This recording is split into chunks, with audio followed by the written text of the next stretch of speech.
Jacob, hi. Thanks so much for sending through your deck for Glowbom. I'm going to give you some feedback on it because giving deck feedback is something I do to pass the time.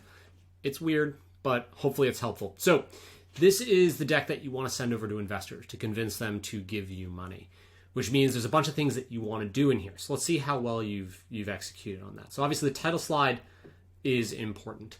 It's the thing that introduces investors to what you're doing. And here we have Glowbom, the name of your company, a powerful no-code tool that speaks your language. So I think this is one of those turns of phrase that it sounds good. It speaks my language. That's pretty cool. But it doesn't actually tell me what you do. Is this something that talks to me and asks me a set of questions in order to build some sort of no-code app or tool, or is it something else? So I think what you want to have here, and I learned this going through the rest of the deck, I think it's a voice-activated or a voice-powered or a voice chat-powered no-code tool for building apps. And I think that that's a little more direct and a little more specific about what you're doing. In general, you have great colors on here, good design. At times, I think maybe the design is a little more than we want to see relative to the content. So just you always have to think about that problem.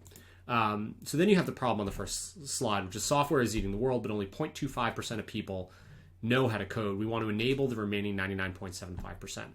So I think that that's a fine thing to say, but there's a bunch of issues here. One, 99.75% of people don't know how to code. I don't really know what to do with that information, right? I mean, no, my 4-year-old doesn't know how to code, but that's not really people. So when you use gigantic numbers like this at a world level, at a sort of a world level, they don't have the impact that you want them to have. I think what you actually want to talk about is just how hard it is to build software, or how many people are trying to build software that can't, or how many businesses have been created, or maybe just what the opportunity is, right? Shopify didn't say, well,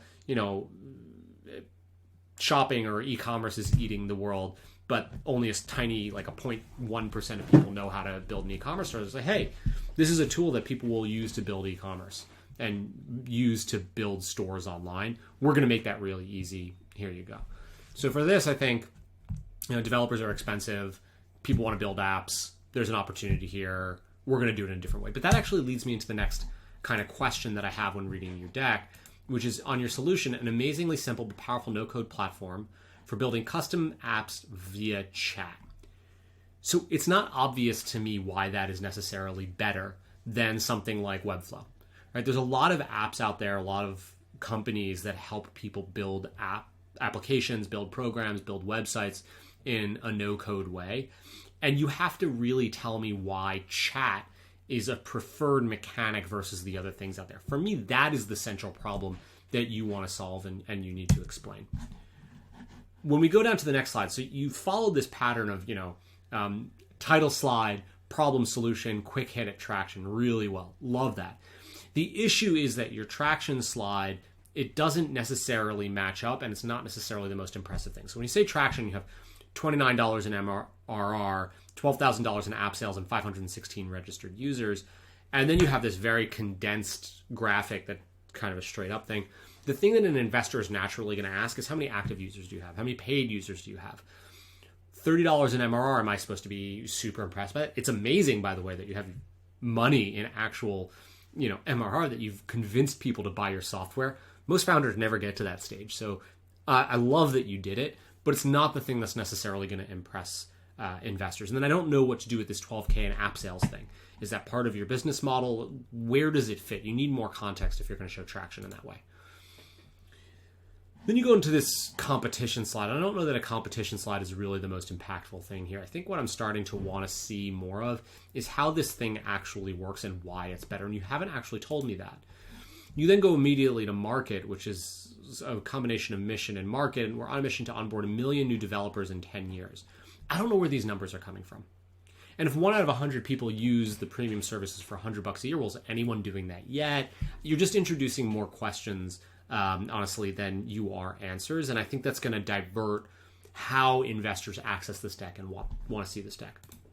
You then go to team, pretty cool team. You guys seem to have a ton of experience, which is great. And then you go to business model. Now, business model kind of should have been before team and was really part of market, because you said it was $100 a year, but now I see Glowbom premium subscription is $119.99 annually. So there's an issue here where different parts of your deck don't necessarily match up with one another. Then you go into the last actual slide, which is a roadmap, your step 1, 2, 3, 4.